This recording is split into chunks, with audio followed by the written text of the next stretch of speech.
So we will study, a man that is known by his faith. Walang iba po kung hindi si Abraham. At sa buhay po ni Abraham ay we are saksi. We witness kung paano siya naging faithful. At ano nga ba yung tawag kay Abraham? Father of faith. He's the father of faith. At siya yung, when it comes to faith, sabihin natin icon yan. Parang wala nang tatalo pa kay Abraham. Nakita natin yung kanilang pagsasama ni Sarah. At in Genesis 22, nakita natin yung greatest sacrifice. Anong greatest sacrifice? Ibinigay niya yung kanya ay sa isang anak sa Diyos. Without hesitation. And this shows us the pinnacle of faith and obedience. When he offered Isaac to God. So, Pastor, anong kinalaman niya sa Memorial Sunday?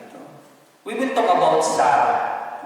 And I would like you to open your Bibles on Genesis chapter 23, verses 1 to 20. At sama-sama po natin itong basahin. Meron pong nakalagay dito sa mga walang dalang Biblia, sa mga kabataan, sa cellphone. Pwede niyo buksan. Genesis 23, verses 1 to 20. Basahin po natin. Nabuhay si Sarah ng 127 taon. Namatay siya sa lungsod ng Arba na tinatawag din Hebron sa lupain ng Canaan. Ito'y labis na ikinalungkot ni Abraham. Sandaling iniwan ni Abraham ang bangkay at kinausap ang mga taga-Heteo. Kinausap niya, "Ako'y isang dayuhan at nakikitira lamang sa inyong lupain. Kung maaari, pagbilan ninyo ako ng lupang mapaglilibingan ko sa aking asawa." Sumagot ang mga Heteo, "Kinikilala ka namin isang dakilang pinuno. Pumili ka ng lugar na gusto mo para paglibingan ng iyong asawa. Ikinalulugod namin na ibigay sa iyo ang bahagi ng iyong mapipili." Bilang pasasalamat yumuko si Abraham sa harapan ng mga tao at sinabi niya, "Kung talagang hindi kayo tutol na dito ko ilibing ang aking asawa, tulungan ninyo akong makiusap kay Efron na anak ni Zohar. Nais kong saksihan ninyo ang pagbili ko ng yugin na nasa tabi ng kanyang lupain sa Macpela upang ito'y gawing libingan. Babayaran ko siya sa hustong halaga." Nagkataon si Efron ay kasama ng nagkakatipon mga Heteo na may sa may pintuan ng lungsod. Kaya sinabi niya kay Abraham na narinig ng lahat, "Hindi lamang ang yungin, kundi pati ang lupain kinalalagyan nito ay ibibigay ko rin sa iyo upang paglibingan sa iyong asawa. Saksi ko ang lahat ng narito." Muling yumuko si Abraham sa harapan ng mga naroroon at sinabi niya kay Efron na narinig ng lahat, "Kung maaari, pakinggan mo ako. Bibilhin ko ang buong lupain. Tanggapin mo ang tamang halaga upang mailibing ko roon ang aking asawa." Sumagot si Efron kay Abraham, 400 pirasong pilak po ang halaga ng lupa. Huwag na nating pag-usapan, basta't paglibingan na ninyo. Nagkasundo sila sa harapan ng mga tao. Tinimbang ni Abraham ang halagang 400 pirasong pilak ayon sa halaga ng salaping umiiral noon sa pamilihan. Kaya't ang lupain iyon ni Efron sa Macpela, sa silangan ng Mamre, pati na ang yungin at ang punong kahoy sa paligid nito, ay naging pag-aari ni Abraham. Sa paligid nito ay naging pag-aari ni Abraham. Sinaksihan nito ng mga Heteong dumalo sa pagpulong na iyon sa may pintuan ng lungsod. At inilibingan ni Abraham si Sarah sa yungib na iyon sa Macpela silangan ng Mamre sa lupain ng Kanaan. Ito'y tinawag ngayon Hebron. Ang lupa ngayon iyon ay yungin na dating pag-aari ng mga Heteo na binili ni Abraham upang gawin niya libingan. Pagpalain nawa ng Diyos ang bahaging ito ng pagkabasa ng kanyang kasulatan. Tayo lahat ay manalangin. Aming Diyos, aming Amang makapangyarihan sa lahat, kami po ay nagpapasalamat. Salamat po sa panibagong kalakasan, sa panibagong buhay na ibinigay niyo sa bawat isa. At salamat po, Panginoon, sa pagkakataon, sa pribileyo na kami ay nagkakatipon-tipon ngayon upang makinig ng inyong mensahe sa bawat isa sa amin. Makita nawa namin, Panginoon, ang aming kalagayan. Makita nawa namin, Panginoon, ang aplikasyon nito sa aming mga buhay. Muli, Panginoon, samahan niyo po kami ng inyong banal na Espiritu sa aming pakikinig ngayong hapon ito. Ito po ang aming panalangin sa pangalan ng inyong anak na si Jesus at sa patuloy na pagkabay ng inyong Santo Espiritu. Amen. In the Bible, brothers and sisters, madalas ay itong chapter 23 ay hindi masyadong nadi-discuss. Kasi masyado ito kumbaga nasasapawan ng Genesis 22. No? Yung istorya na inalay ni Abraham yung si Isaac. At yung pagkamatay nitong si Sarah ay parang hindi natin, nadinig nyo na ba ito? Itong message na ito? Genesis 23, ang dati, matatagal na tayo sa church, madalang. Even si Kuya Romeo, Genesis 23, si Ate Leia. Madalang. Kasi nga, masyadong sikat yung 22 Siguro, nalagpasan na yung 23. And in times of remembering the dead, ito ay napaka-significant. Imagine, alam niyo ba, na ito si Sarah. She's the only woman in the Bible na naisulat yung kanyang kamatayan. And her age, 127. Sino gusto mabuhay ng 127 dito? Ayaw niyo? Kung malakas pa, Pastor, why not? Paano kung nakahiga tayo nun? Pastor, baka bedridden naman, 127 ka nga, alagayin ka na, o na lang, Pero noon, ilang taon nagbuntis si Sarah? 90, Ilang taon ang tanda ni Abraham? Kay Sarah? 10, Isang daan na si Abraham nung naging anak nila si Isaac. So 90 si Sarah. So, Pastor, ang lakas ni Sarah, bilhin mo. Hindi niyo ba naalala yung kwento? Tumawa si Sarah nung nalaman niya siya yung mga anak, At nung pinagsabihan pa nga siya, di ba? Sabi niya, ba't ka natatawa, Hindi ka ba naniniwala sa kapangyarihan? Ganyan, di ba? Yun yung kwento, Pero, ang nakaka-amaze dito, Imagine, of all the women in the Bible, siya lamang yung naisulat yung kanyang kamatayan. Pag may na-research kayo, sabihin niyo sa akin kung may iba. Pero 127 years old, doon sa verse nakita natin, 127 na taon na matay. Siya yung the only Bible character, woman, na naisulat yung kanyang kamatayan. So, Pastor, ang haba ng buhay nun. So, iba kasi yung lifestyle nila nun, di tulad natin ngayon. So, brothers and sisters, this evening,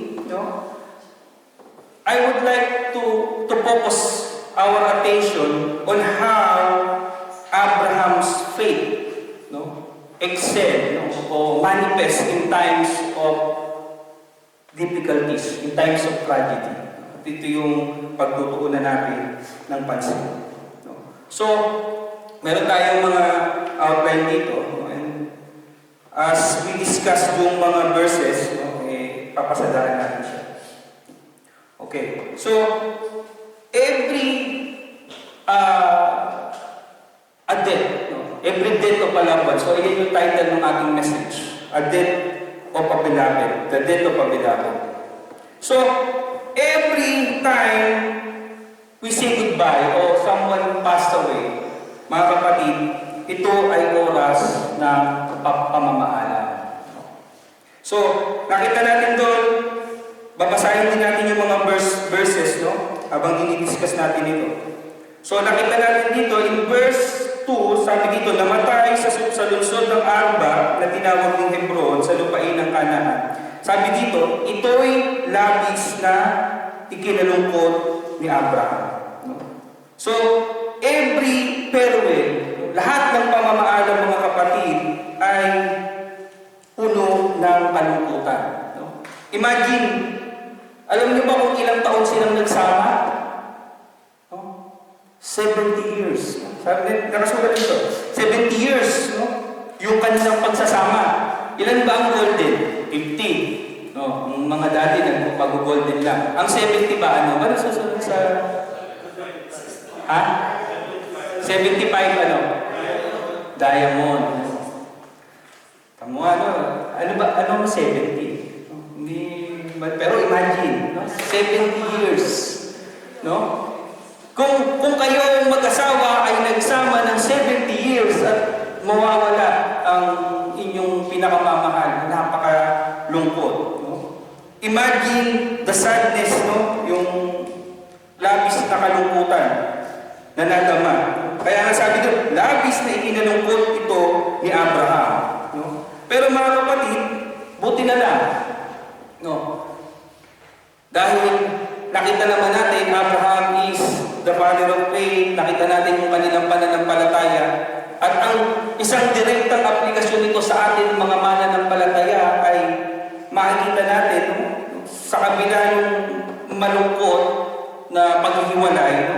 Ang sabi nito sa Revelation sa Pahayag 21 verse 4, at papahiran niya ang bawat luha sa kanilang mga mata.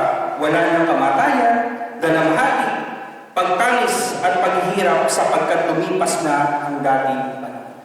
For us Christians, we have this blessed hope. Darating ang panahon, no? Wala nang mamamatay, wala nang pagkalungkot, no? Wala nang dalamhati, wala nang pagtangis, paghihirap. Dahil papawiin na ito lahat ng ating Panginoon. So, lahat ng pamamaalam ay may kalungkutan. No? Pangalawa, every farewell ay mayroong sakit. Hindi lang lungkot, no? Kapag tayo ay nawawalan ng mahal sa buhay. No? Pastor, yung breakup nga lang, no? Nung magpo-boyfriend, girlfriend pa lang kayo, no? Matinding sakit na yung pa kayang mawalan ng mahal sa buhay. No? So, sabi dito, no, meron tayong isang quote from F.B. Meyer. Sabi diyan, babasahin ko. Sana maganda yung pagkabasa. Hindi ko masyadong sa pronunciation. Tears relieve the burning brain as a shower the electric clouds. Tears discharge the unsupportable agony of the hearer. As an overflow, lessen the pressure of blood against the dam. Tears are the material out of which heaven weaves its brightest rainbows.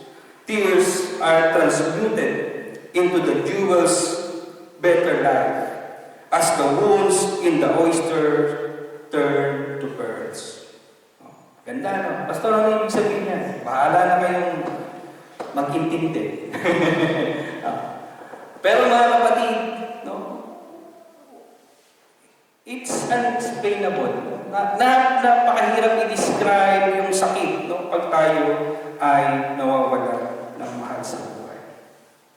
But, ika nga nila, pag tayo nawawala ng mahal sa buhay, life, no?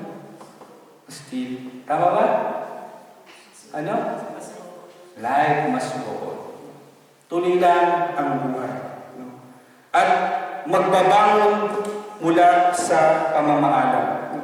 Brothers and sisters, the Bible tells us that Abraham stood up before his death. No? And nakita natin dito, nung namatay si Sarah, nakita natin, naghanap siya ng malililingan.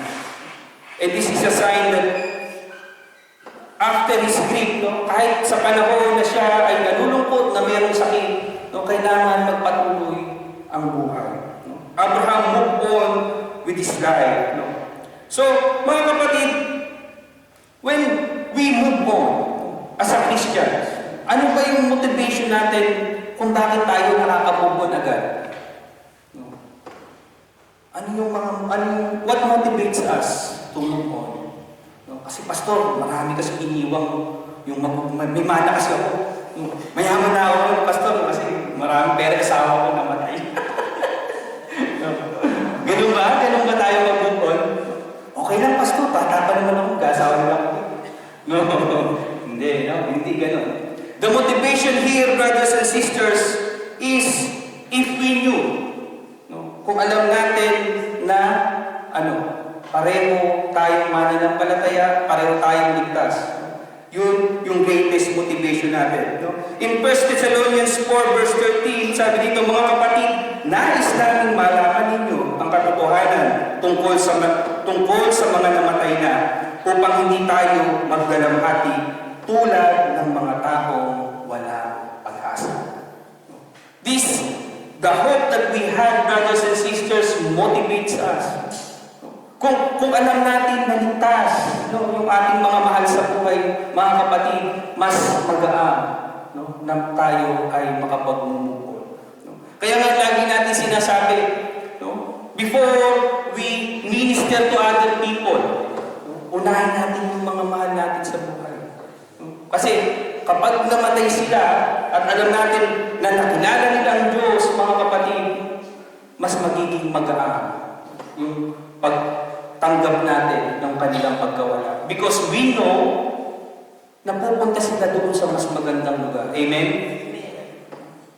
So brothers and sisters, it is our responsibility, no, to share. No, lalo na doon sa asawa natin, sa mga anak natin, no, the good news. No? It is our responsibility for them to be believers also. No, hindi lang tayo. So, malaki po ang nagagawa nito for us to move on. No? At pangalawa, it is a time of faithfulness. Every time na nagkakaroon tayo ng mga, sabihin natin na loss of our loved one, kahit ito ay tragedy, brothers and sisters, ay nakikita dito yung katapatan ng Diyos sa ating mga buhay. Abraham has been on the land by the promise of God. However, he does not own 1 square inch of the land at this point. No? Doon po sa verse natin, no, 62 years na siyang nakatira doon sa promised land. No? Imagine, promised land dyan, pastora. Di ba ipinangako na ng Diyos yung lupa niyan sa kanya? Pero sa kabila ng mga kapatid, ay hindi po nag-ari si Abraham. Kumbaga sa sabihin natin, squatter lang sila doon, ni Sarah.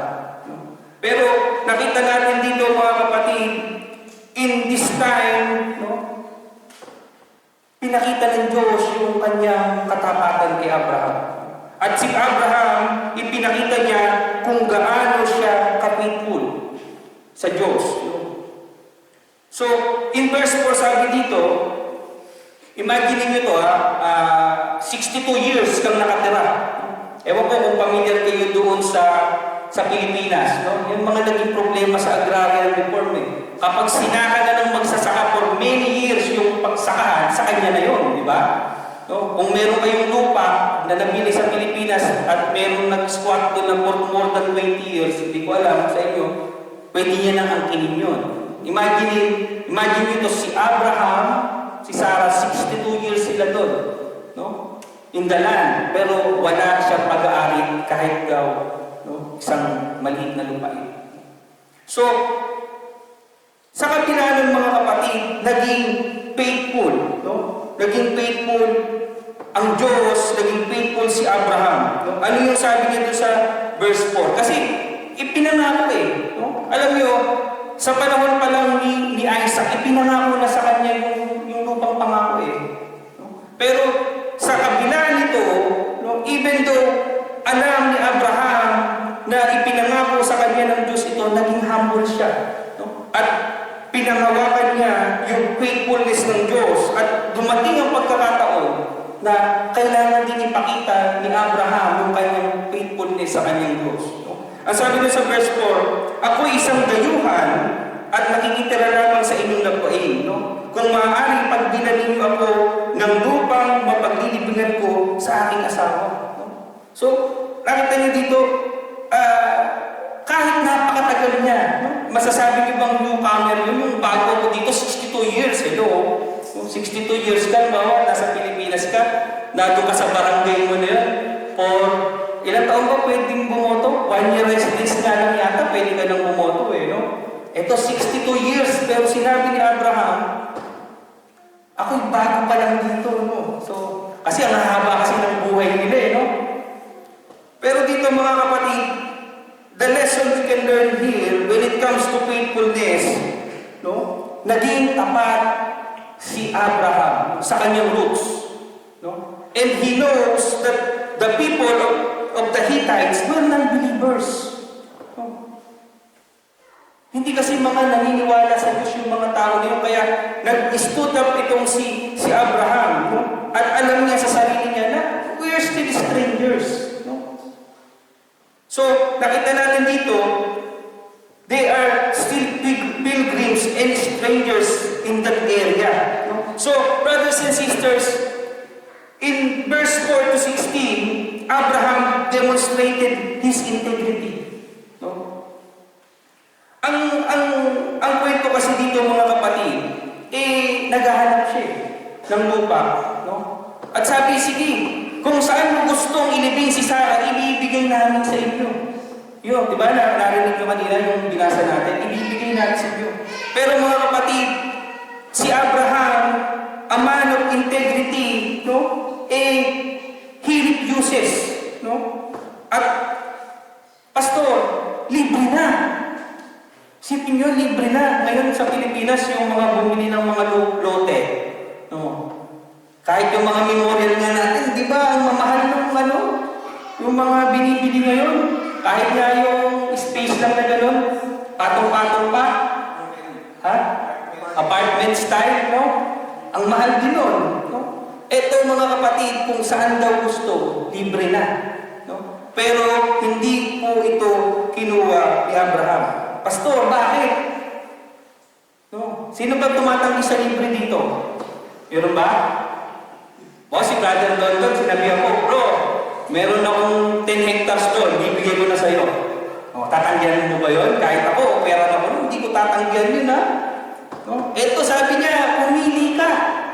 No? Pumili ka at kung mapipili mo sa'yo na. No? Bakit kaya? No? May idea kayo? Brothers and sisters, as I told you earlier, no? Hindi po kasi itong mga mananampalataya eh.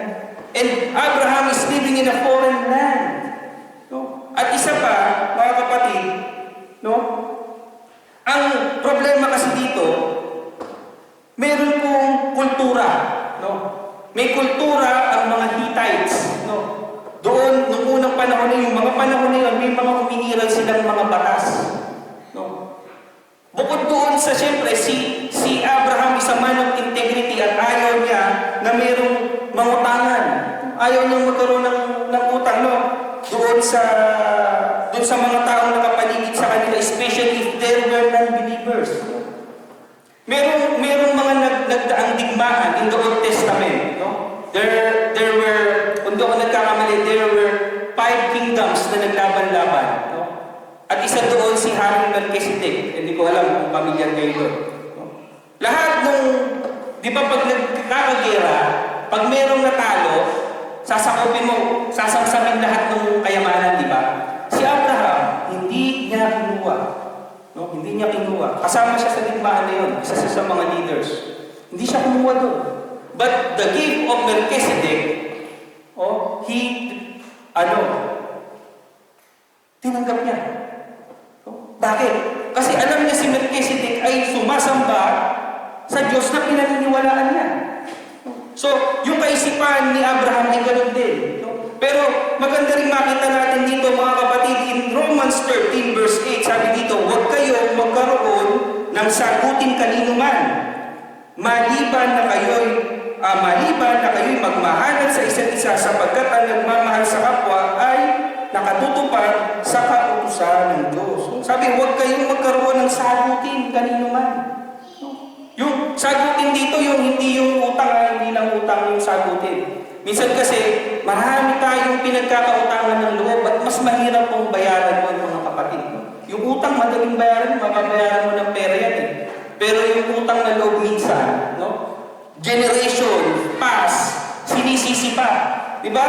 Kung hindi dahil sa akin, yung tatay mo na yan, diba? Kaming tumulong sa tatay mo, patay na yung tatay, patay na yung lolo, kaapu-apuhan na. Sinisisi pa din, diba? Kung hindi dahil sa amin, wala kayo. Kaya mahirap yung utang na loob. At ito po ay isa doon sa mga batas ng Hittites. Alam niyo ba, sa pag-aaral ng Biblia, yung mga Hittites, kaya dito, napansin niyo yung sinabi doon sa verse 13, sinabi niya kay Ephron na naririnig ng lahat. Wala pa pong CCTV noon, walang notaryo, Pag may mga property ka, may bibiling ka, kailangan mo may saksi ka. At ang saksi dito, yung taong bayan. Kaya yun yung sinali dito. Nung sinabi ni Ephron, sige pumili ka, siyempre mayabang yun. Pumili ka ng gusto mo dyan. Narinig ng mga kababayan niya. Uy, si Ephron, pinamigay kay Abraham yung lupa. Ayaw nga mangutangan ni Abraham ng loob At besides, hindi ito mga mananampalataya. Yun din yung prinsipyo ni Abraham. Ayaw niyang kumuha o mag-receive ng anumang bagay sa mga taong hindi makadiyos. Yun din yung prinsipyo niya. So, nung sinabi naman ni Abraham na sige babayaran ko, sinabi rin niya na ganitong halaga babayaran ko. So, mayroong mga saksi. So, sa kultura kasi, balik tayo sa kultura ng mga Hittites, kapag kasi meron silang ibinigay, at meron silang pinadiscount. Halimbawa, sabihin natin, ito, 1,000 per square meter, pero bibigay ko na sa iyo ng 500 lang. Sinabi ng mga Hittites na gano'n. In the long run, base doon sa kanilang law, pagdating ng araw, pwede nilang sumbatan. Sumbatan yung nakabili. Kung hindi dahil sa akin, alam mo yung binayaran mo na Kung hindi dahil sa akin, hindi mo mabibili ang lupa na yan. At yung sa batas nila, pwede rin nilang bawiin. Dahil ikaw, kulang yung bayad mo sa akin ng araw, pwede kong kunin yung lupa niyan, akin na lang ulit yan. So nakita niyo yung scenario, yung law, yung tradition ng mga Hittites noon. So, sa Kapitilanos, Pastor, paano naman sabihin natin, very aware si Abraham doon? Sabihin na natin aware siya, pero the point there, brothers and sisters, ay pinairal niya yung kanyang integrity. Na hindi niya tinanggap na libre. So, Abraham, even in the times of pressure, he was still a man of integrity. Inopera na ng libre. Pero pinanindigan niya na bibili niya yung lupa. So brothers and sisters, ipinakita din dito that Abraham exhibited 3 areas of faith. Una, the promises of God. Sinabi natin kanina na ito ay ipinangako na. Actually, bakit mo bibilin ang isang lupa na ipinangako na sa iyo? Bili mo, sinabi ng Diyos, sa iyo yan, sa iyo mapupunta yan, and your descendants. Pero bakit binili pa rin niya? So nakita natin dito, sa kabila nung pangako ng Diyos, naging pinairan ni Abraham yung kanyang humility, yung kanyang integrity, and even though he knows that he owned it already, nakita niya kasi yung dapat naging submission niya. Sa huli, naging kagalang-galang pa din na tao ito si Abraham. So, brothers and sisters, in Hebrews 11, alam niyo naman yung Hebrews 11, chapter 11, Ito yung tinatawag natin na Hall of Faith. No? Yung mga tao na naging tapat sa Diyos, mababasa niyo doon sa chapter 11 of Hebrews. No? At ito yung isa sa mga sinasabi dito. Hebrews 11, 9 to 10, dahil din sa kanyang pananampalataya, siya ay naniraan bilang dayuhan sa lupang ipinangako sa kanya. Mga tolda na naging tirahan niya, gayon din sina Isaac at Jacob na tumanggap ng ganoon ding pangako, sapagkat umasa si Abraham sa isang lungsod na matatag na pundasyon at ang Diyos mismo ang nagplano at nagtayo. So, Abraham shows his faithfulness to the promises of God. At pangalawa, we see his faith in the plans of God. Perfect timing, perfect plan of God in his life. Sa kabila po nung pagkamatay ni Sarah, sa kabila nung mga hardship niya sa buhay, nakita niya yung plano ng Diyos sa kanya. And the power. So, sa ating buhay mga kapatid, maganda tandaan itong tatlong pinaton. The promises of God, the plans of God, and the power of God in your lives. Tatlong P. At nakita natin dito that Abraham demonstrated all of that. Nakita niya yon sa kanyang buhay at ito ay labis niyang in-appreciate kung paano kumikilos ang Diyos sa kanyang buhay. The power of God in his life, brothers and sisters, Abraham was able to walk in victory because he knew that he was serving a God who controlled all the affairs of life and of death. Amen? Mabuhay man o masa kamatayan man mga kapatid, if we really believe in God, brothers and sisters, tatanggapin natin ito ay plano ng Diyos. Pinapahintulutan ng Diyos anuman ang nangyayari. Mabuti man ito o masama. Pero mga kapatid, in the end, the point is, God will be glorified. Ano man ang mangyari sa buhay natin mga kapatid, mabuti man ito o masama, sa huli, if we see the greater picture, God is always glorified. Brothers and sisters, we are not going to be in this world with all its pain and heartaches forever.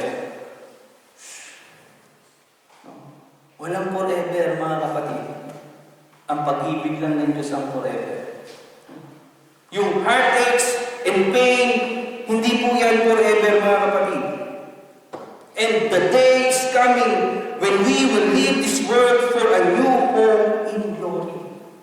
Gusto niyo na ba? Walang pastor. No. Sarap ang mabuhay. Pero mga kapatid, the point is, the bottom line is, we have already won the battle. Niniwala ba kayo doon? We have already won all there is to be win. We must just wait until the victory we already hold by faith is beheld by the eyes. And the faith that we are uploading now is our faith in our Lord Jesus Christ. Amen? Hindi natin alam kung ano man yung mga pinagdadaanan ng bawat isa. Meron sa atin na makakawawala lang ng mga mahal sa buhay. Ako, I lost my dad last April. Very fresh pa rin. At mahirap. Especially yung mga pamamahalang na biglaan. Wala namang sakit, wala namang ano. Lalo tayo, nasa abroad. May makaka-receive ka na lang ng tawag galing ng Pilipinas na tumawag sa'yo na since dumating ka sa Italy, hindi man lang tumatawag sa'yo tapos bigla mong makikita yung pangalan niya nag-release. Ganun yung na-experience ko talaga. In my 15 years here in Italy, hindi ako tinawagan ng kapatid ko. No, nagtitext lang siya, pero that time tumawag siya. Tapos, yung sad news. Sabi ko pa nga, ano nangyari sa nanay? Hindi, ang God. Kasi ang may sakit ko yung nanay ko eh. Pero nauna ang dad ko. So mga kapatid, masakit po ang mawala. And iba-iba po tayo ng pinagdadaanan. May madaling makamove on. May madaling maging okay lang agad. But, brothers and sisters, let us focus on God's grace. Ano man yung mga dumadating sa buhay, ano man mga bigat ng pagsubok, mag-focus tayo doon sa grasya ng Diyos because God's grace is sufficient for you in everything you will face in this life. And para po sa ating pagtatapos, gusto kong iwan sa inyo itong 1 Corinthians chapter 15 verses 55 to 57. Sabi dito, nasaan o kamatayan ang iyong tagumpay? Nasaan o kamatayan ang iyong kamandag? Ang kamandag ng kamatayan ay ang kasalanan at ang kapangyarihan ng kasalanan ay nagmumula sa kautusan. Magpasalamat tayo sa Diyos na nagbibigay sa atin ng tagumpay sa pamamagitan ng ating Panginoong Jesucristo. Brothers and sisters, we have already victors. We already have the victory in our lives through our faith in our Lord Jesus Christ. In the name of the Father, and the Son,